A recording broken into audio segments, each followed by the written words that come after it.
एक बार फिर से स्वागत है आपके अपने YouTube चैनल नीरज मैथमेटिक्स में। मैं हूं आपके साथ नीरज सर। आज हम लोग पिछले क्लासों में हम लोगों ने क्लास 10th का फिजिक्स स्टार्ट किया था। पहला लेसन लाइट, प्रकाश और परावर्तन। हम लोग पाठ पढ़ रहे हैं प्रकाश, परावर्तन और अपवर्तन।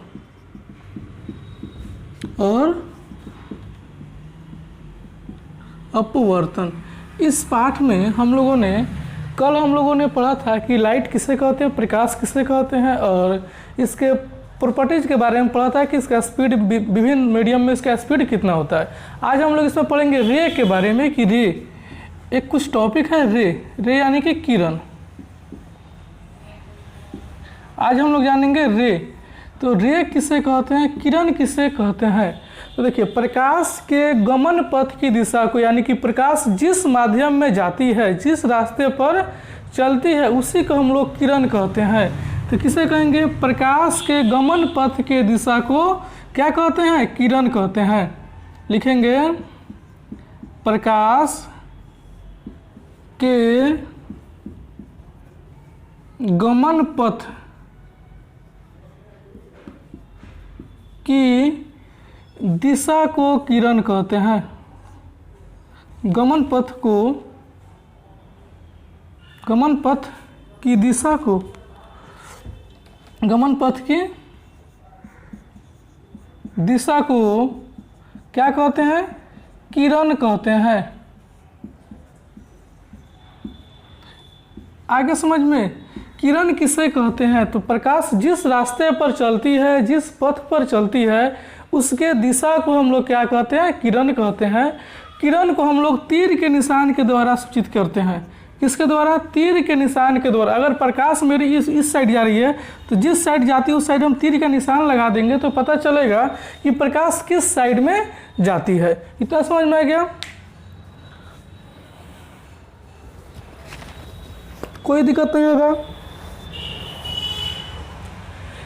अगर जिस रास्ते पे जाती है, जिस दिशा में जाती है प्रकाश, उसको हम लोग तीर के निशान के द्वारा इंडिकेट करते हैं। अगर हमारा पश्चिम की तरफ जा रही है तो पश्चिम की तरफ लगाएंगे तीर के निशान। पूरब दिशा में है तो हम लोग पूरब दिशा में लगाएंगे। उत्तर दक्षिण में जाएगी तो उत्तर दक्षिण में दिशा में तीर का निशान। तीर का निशान ही बताता है, एरो का निशान ही बताता है कि प्रकाश किस साइड में गमन कर रही है, किस दिशा जा रही है। कोई समस्या नहीं। अब हम लोग देखेंगे प्रकाश पुंज, beam of light. Next topic हमारा है प्रकाश पुंज, या इसको हम लोग किरण पुंज कहते हैं, या किरण, इंग्लिश में बीम ऑफ लाइट।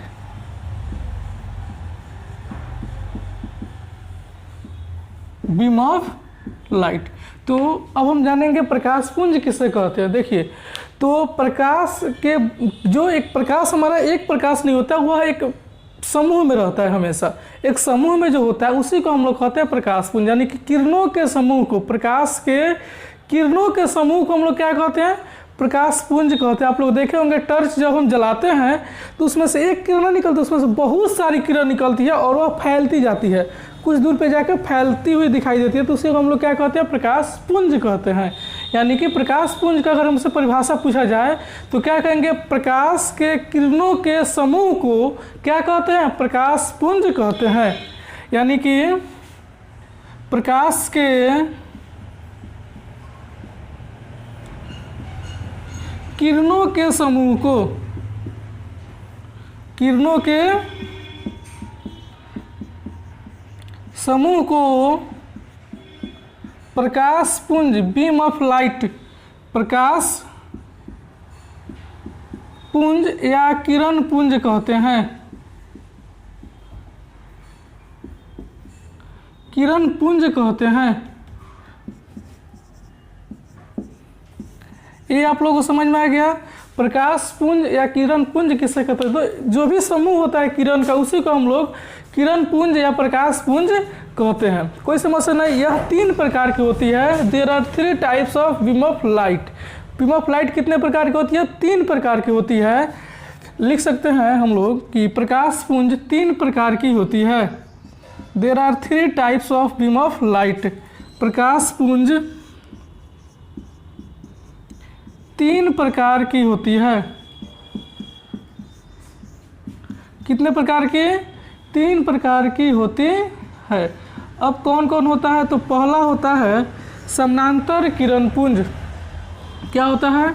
समानांतर प्रकाश पुंज। समानांतर प्रकाश पुंज, इसको हम लोग कहते हैं इंग्लिश में पैरेलल। क्या कहते हैं? इंग्लिश में हम लोग कहते हैं parallel. Beam of light. Beam of light. और दूसरा हमारा होता है अभिसारी। अभिसारी प्रकाश पुंज, इसको हम लोग इंग्लिश में कहते हैं convergent.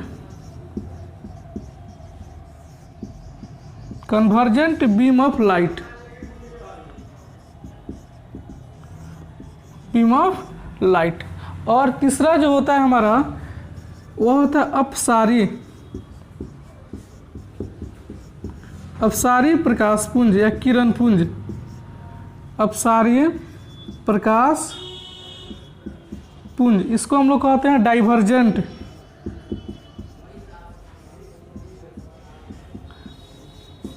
Beam of light. Beam of light.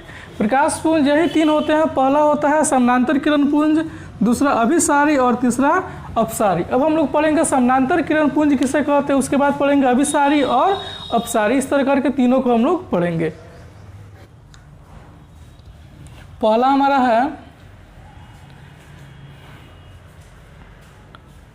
पहला हमारा है समानांतर किरण पुंज। कौन किरण पुंज? समानांतर किरण पुंज।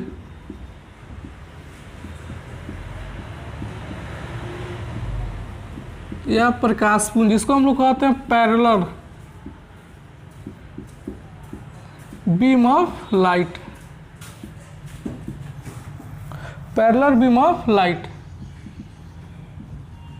तो देखिए, समानांतर किरण पुंज का परिभाषा होता है, इसमें जितने भी किरण होगी सब एक दूसरे के समानांतर होगी। समानांतर किरण पुंज को परिभाषा कहेंगे कि वैसा किरण पुंज जिसकी सभी किरणें समानांतर हो।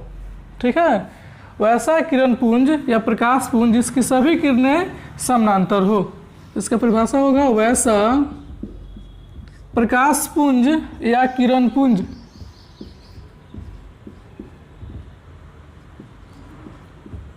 जिसकी सभी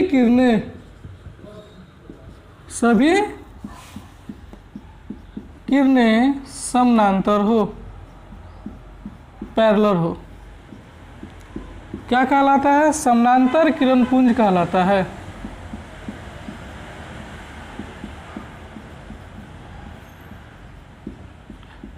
समानांतर किरण पुंज कहलाता है। ठीक है, अगर इसका हम फिगर देखें, इसमें जितनी भी किरण होगी एक दूसरे के पैरेलल होगी। ऐसे देखिए, ये समानांतर दिखाई दे रहा है। 3 किरण है, 1 किरण, 2 किरण, 3 किरण, 4 किरण, सभी किरणें क्या होगी? एक दूसरे के समानांतर होगी। इसी को हम लोग कहते हैं समानांतर किरण पुंज। इसको नोट कीजिए लोग यूट्यूब के लिए।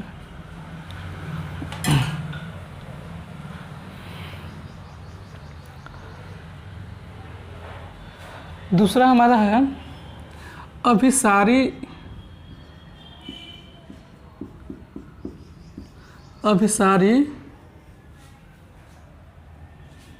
प्रकाश पुंज या किरण पुंज।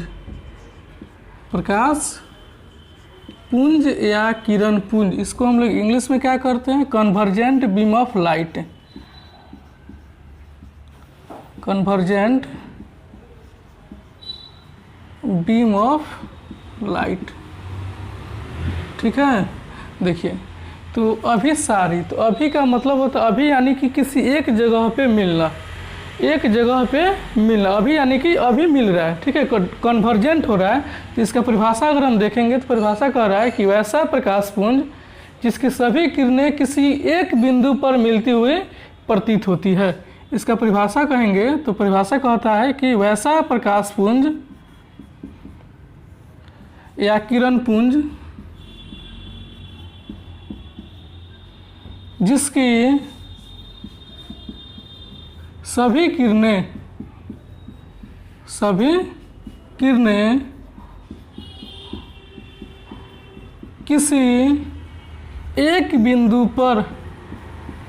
किसी एक बिंदु पर मिलती हुई प्रतीत होती है,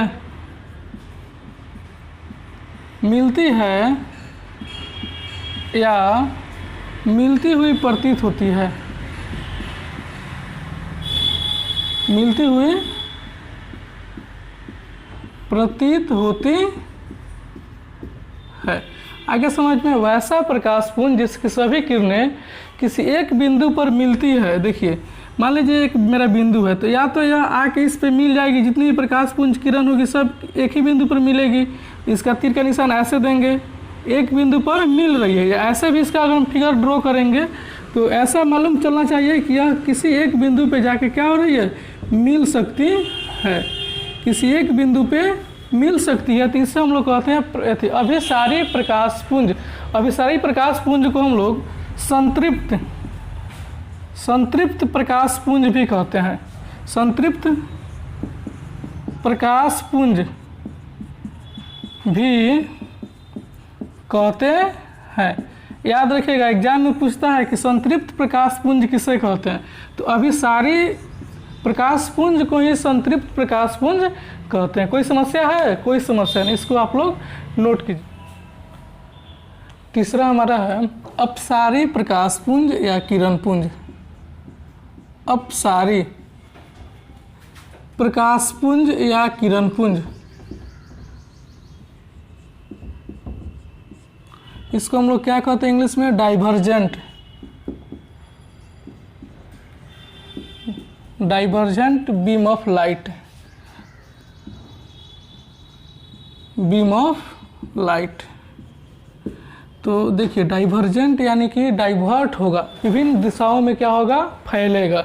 तो इसका अगर परिभाषा करें तो ऐसा प्रकाशपुंज जिसकी सभी किरणें विभिन्न दिशाओं में एक बिंदु से निकलकर विभिन्न दिशाओं में फैल जाती है, ठीक है। इसका अगर हम परिभाषा लिखें तो परिभाषा होगा वैसा प्रकाशपुंज, वैसा प्रकाशपुंज जिसकी सभी किरणें, जिसकी सभी किरणें किसी एक बिंदु से निकलकर, किसी एक बिंदु से निकलकर, एक बिंदु से निकलकर विभिन्न दिशाओं में फैल जाती है, निकलकर, निकलकर विभिन्न दिशाओं में फैल जाती है, विभिन्न दिशाओं में फैल जाती है।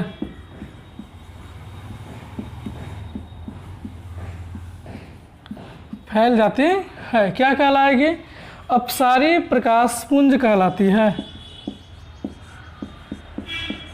अपसारी प्रकाशपुंज कहलाती है, यानी कि एक बिंदु से निकलेगी और विभिन्न दिशाओं में फैल जाएगी। मान लीजिए सपोज कीजिए यहाँ पे एक हमारा फैल जाती है या फैलती हुई प्रतीत होती है, यहाँ पे एक बिंदु है, यहाँ से बहुत सारी किरण निकलती है इस तरह।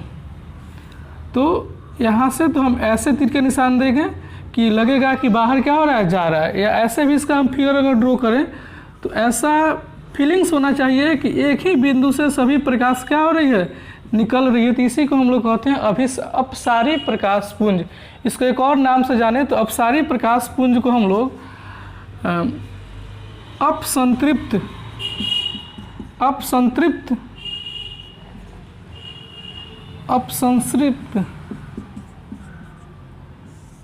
प्रकाश पुंज भी कहते हैं, प्रकाश पुंज भी कहते हैं। एग्जाम में हमेशा पूछता है, इसमें कोई दिक्कत नहीं होगी। अब हम लोग पढ़ेंगे लुमिनस के बारे में, सेल्फ लुमिनस और नॉन लुमिनस। तो सेल्फ लुमिनस आप लोग पढ़े होंगे, किसे कहते हैं, प्रदीप्त या दीप्त। इसको आप लोग लिखिए। देखिए अब हम लोग एक नया टॉपिक पढ़ेंगे, सेल्फ लुमिनस। सेल्फ लुमिनस का आप लोग प्रचार देखते होंगे। कौन करता है सेल्फ लुमिनस का प्रचार? तो आपके सचिन तेंदुलकर जो होता है लुमिनस बैटरी का प्रचार करते हैं, ठीक है। यानी कि जो प्रकाश अपने से उत्सर्जित करता हो, जो स्वयं प्रकाश उत्सर्जित करता हो, उसे हम लोग आत्मदीप्त या प्रदीप्त कहते हैं, यानी कि सेल्फ लुमिनस कहते हैं। वैसा पदार्थ जो स्वयं अपना प्रकाश उत्सर्जित करता है। इसका अगर हमको परिभाषा कहना होगा तो क्या कहेंगे? वैसा पदार्थ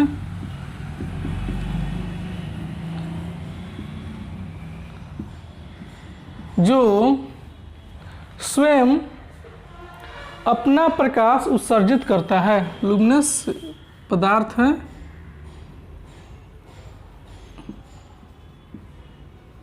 तो ऐसा पदार्थ जो स्वयं प्रकाश उत्सर्जित करता है, स्वयं प्रकाश क्या करता है? उत्सर्जित करता है, उत्सर्जित करता है। क्या कहलाता है? आत्मदीप्त या प्रदीप्त या सेल्फ लुमिनस कहलाता है, आत्मदीप्त कहलाता है।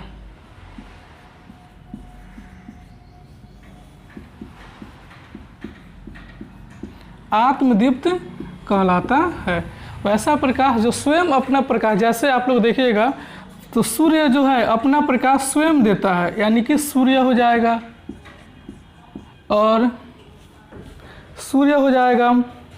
तारे जो होते हैं अपना प्रकाश स्वयं उत्सर्जित करते हैं तो तारे हो जाएगा। दीपक हो जाएगा, दीपक भी अपना प्रकाश स्वयं उत्सर्जित करते हैं। इस प्रकार हम लोग क्या जाने? लुमिनस का परिभाषा जान गए। अब हम लोग जानेंगे अदीप्त या आत्मदीप्त। अब हम लोग नेक्स्ट जानेंगे आत्मदीप्त।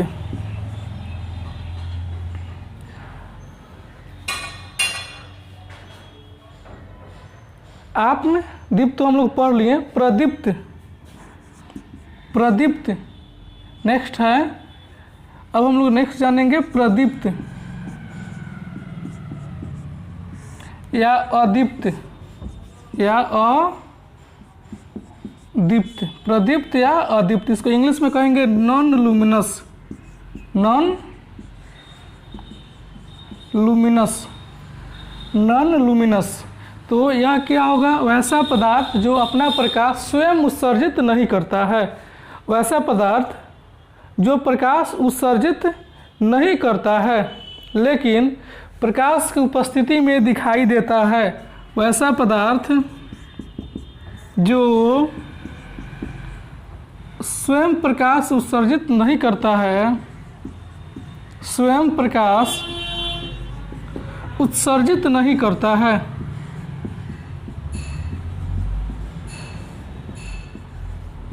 नहीं करता है लेकिन प्रकाश की उपस्थिति में दिखाई देता है, लेकिन प्रकाश के उपस्थिति में दिखाई देता है, लेकिन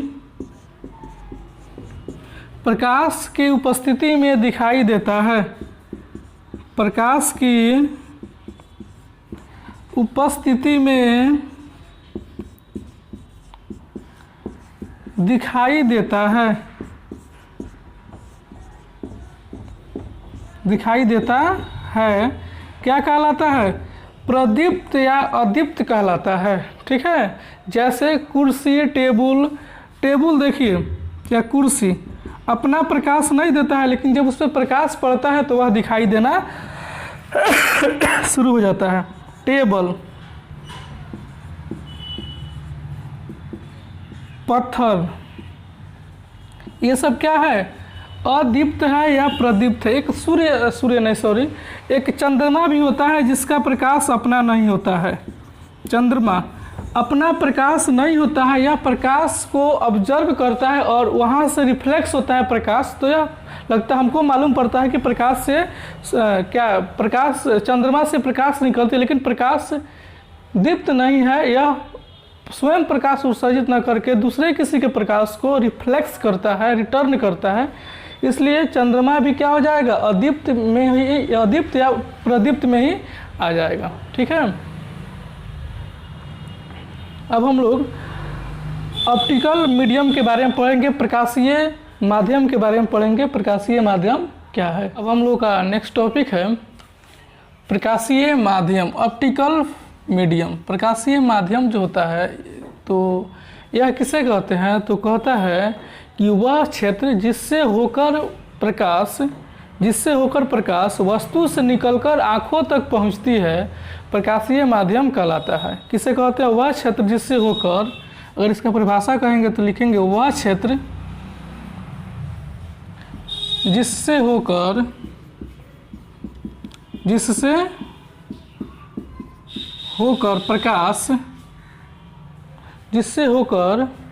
प्रकाश वस्तु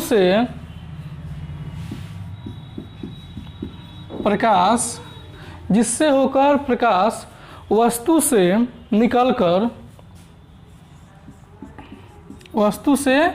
निकलकर आँखों तक पहुँचती है, हमारे आँखों तक पहुँचती है, हमारे आँखों तक पहुँचती है, हमारे आँखों तक पहुँचती है, प्रकाशीय माध्यम कहलाता है। प्रकाशीय माध्यम कहलाता है, ऑप्टिकल फाइबर कहलाता है।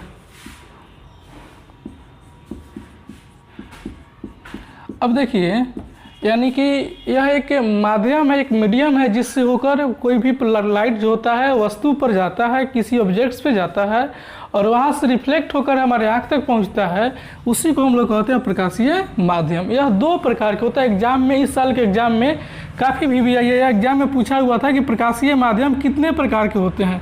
काफ़ी VVIA कि प्रकाशीय माध्यम कितने प्रकार के होते हैं। तो आप लोग याद रखिएगा, प्रकाशीय माध्यम जो होता है दो प्रकार का होता है। इसी साल के एग्जाम में पूछा हुआ था, 2021 के एग्जाम में पूछा हुआ था, 2021 के एग्जाम में पूछा हुआ था बोर्ड परीक्षा में कि प्रकाशीय माध्यम कितनी प्रकार की होती है। माध्यम कितने प्रकार की होती है, तो आप लोग याद रखिएगा दो प्रकार के होते हैं। कितने प्रकार के होते हैं, दो प्रकार के होते हैं। पहला होता है समांगी और दूसरा होता है विषमांगी। यानी कि पहला होता है समांगी माध्यम, इसको इंग्लिश में कहते हैं होमोजेनियस, और दूसरा होता है हेट्रोजेनियस यानी कि विषमांगी माध्यम। इसको इंग्लिश में हम लोग कहते हैं हेट्रोजेनियस,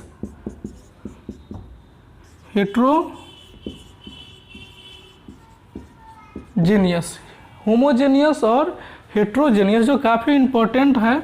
तो आप लोग देखिए कि इसमें जो होता है समांगी मिश्रण का जो गुण होता है, प्रॉपर्टीज होता है, बनावट होता है, वह एक समान होता है। अगर इसका परिभाषा कहेंगे तो इसमें गुण और बनावट एक समान होते हैं। इसके गुण और बनावट एक समान होते हैं। गुण एवं बनावट एक समान होते हैं, एक समान होते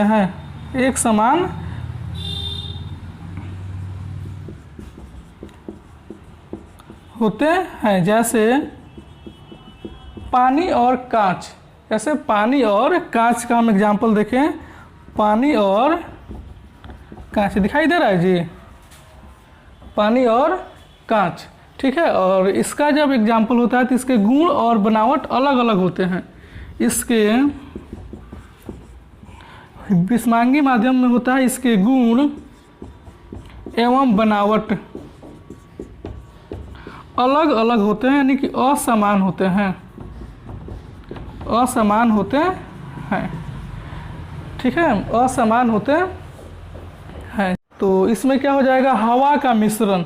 इसमें देखेंगे तो होगा हवा का मिश्रण, यानी कि इसमें बहुत सारा जो होता है कंपोनेंट्स होता है, बहुत सारे गैस होते हैं जिसके गुण और प्रॉपर्टीज अलग अलग, नहीं तो इसमें धूल कण भी होते हैं बहुत सारे। तो हम लोगों ने ये पढ़ लिया। कल हम लोग पढ़ेंगे प्रकाश के परावर्तन, उससे और पहले हम पढ़ेंगे पारदर्शी माध्यम किसे कहते हैं, ट्रांसपेरेंट पदार्थ किसे कहते हैं, ऑब्क्यू किसे कहते हैं, और परभासी किसे कहते हैं। उसके बाद हम लोग पढ़ेंगे प्रकाश का परावर्तन, जो कल का काफ़ी इंपॉर्टेंट टॉपिक है। तो आप लोग हमारे चैनल पे नए हैं तो चैनल को लाइक, सब्सक्राइब और शेयर ज़रूर कीजिए, और वीडियो को लास्ट तक देखने के लिए आप सबका धन्यवाद।